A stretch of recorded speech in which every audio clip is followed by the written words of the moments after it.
I got to Tamerlane. Here's what you remember about Tamerlane.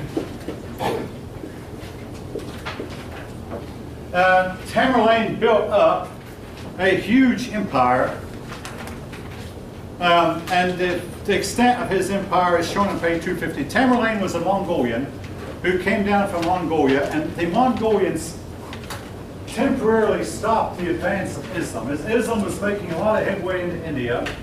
And who knows, now I've made a point to say that the Islamic people started fighting among themselves, but also the Mongolians came down about this time, came down to Mongolia, and they greatly halted the spread of Islam. Tamerlane, now I had a pupil from that part of the world who told me that Tamerlane was descended from Genghis Khan. I have not seen that in a book yet, but haven't researched the issue that much. He's sometimes called Tamerlane. But he built an empire that included what is today Afghanistan and reached into what is today Iran and Iraq, reached the Black Sea and the Caspian Sea, and all the way to the borders of what is today Pakistan. Actually it included a lot of what is today Pakistan. All right. Couple of terms I want you to introduce you to. Raja means great one. Now, the word guru. Raja means great one. It's an Indian term. The reason I'm giving this, guru. Now, in India, the word guru generally connotes a person who's an expert in religious matters. Now, when that word is moved over to the English language, the English people said, well, I mean, we call a computer expert sometimes a computer guru. But in Hindu tradition, it's persons who are experts in religious matters in particular. It's a person who knows a lot. So what's a Raja again? Raja, it means, did I say great one? It actually means prince. Great one, high up one, very high in government position. All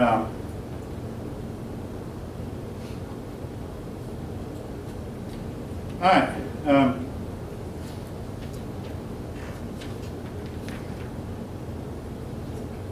Anyway, Tamerlane built himself up an empire, and unfortunately, in this part of the world, from the beginning of history to some extent until now, everything depends on the ability of the one man who can hold things together, whether it be Saddam Hussein, Saladin, Tamerlane.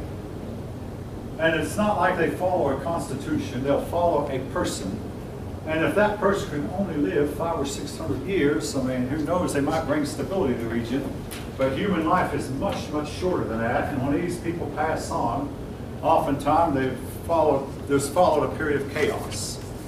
But you have had empire builders all the way down through the ages. They come, build up their empire, they go. And in a lot of cases, when they go, so goes their empire. All right.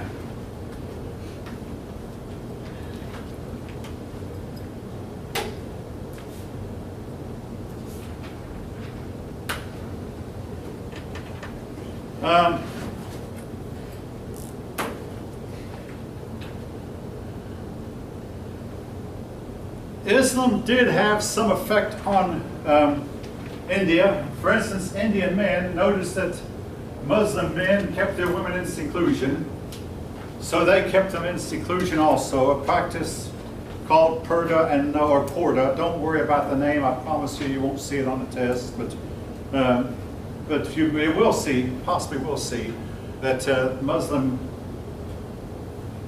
because Muslim men kept their women in seclusion, Hindu men began to do the same thing.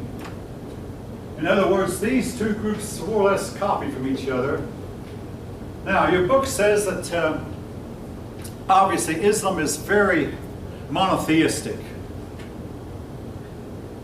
Hinduism is supposedly polytheistic. However, if you talk to a Hindu man, if he knows you believe in monotheism, he'll try to tell you that all their more than 1 million gods they have, and they have about 1 million of them, if not more, are really all of them joined together to make one spirit, so that they'll tell you that they're really monotheists underneath all of the pantheon of various gods and many numerous gods and goddesses, that they're all united into one.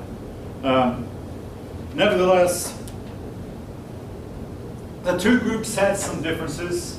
I think I mentioned last time, Muslims eat beef, Hindus do not. Muslims consider Hindu artwork to be vulgar and poor taste. The two groups had a relationship of conquer and conquered, with the Muslims being the conquerors, and the Indian people being the conquered, even though Islam never did get all of India. Islam only got what is today Pakistan, Nepal, and Bangladesh, the northern part, and just could not penetrate into the southern part, partly because the Indian people began to fight like the Muslims. They began to fight from horseback instead of elephant back.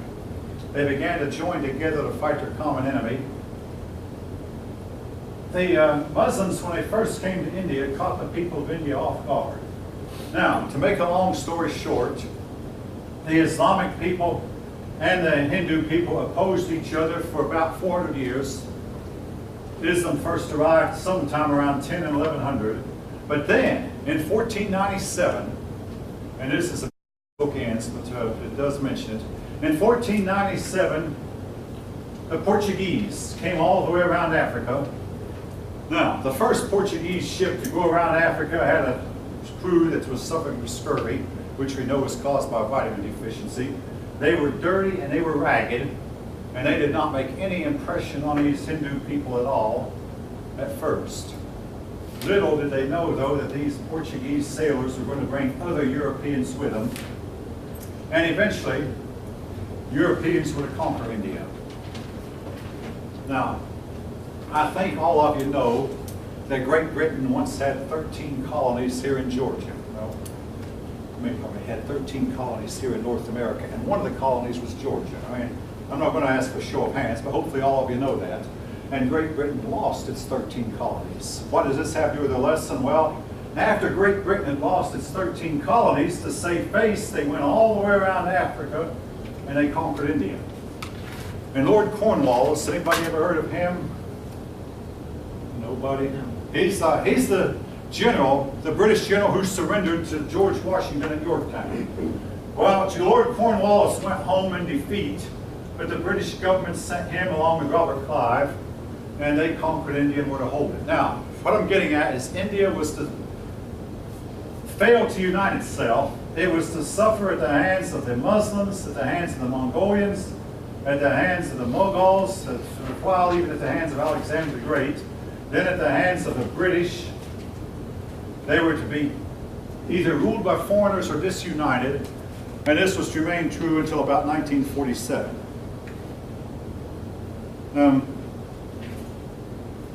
One thing that the Muslims and Hindus had that they did like was the Hindu concept of divine king, whether the king was divine, even though the Muslims at first would never have thought that they would adopt that, but they found that useful, and they said, hey, you know, let's make ourselves divine also. So a lot of Muslim rulers copied the Hindu concept of a divine king. Now, how tolerant the Muslims were of Hinduism, again, folk, this varied from ruler to ruler, from place to place, and from time to time. Some of the rulers apparently practiced forced conversions, and I've had at least one student from India come here and tell me just that.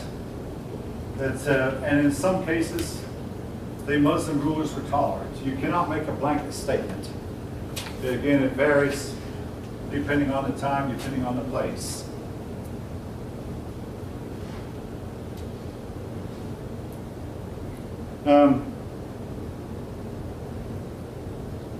There was the concept of a tax, and I know that this is here,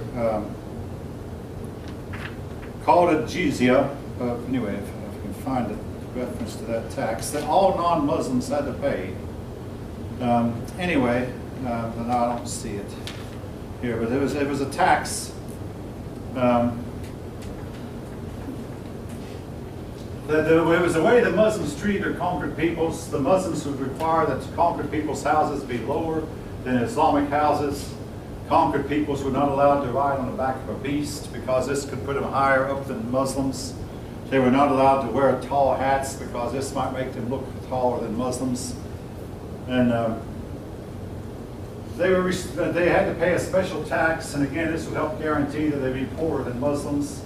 And in general, they were made to feel like and act, maybe be treated like second-class citizens. And this helped to guarantee that wherever Islam went, its people would not progress or would not make scientific and technological advances.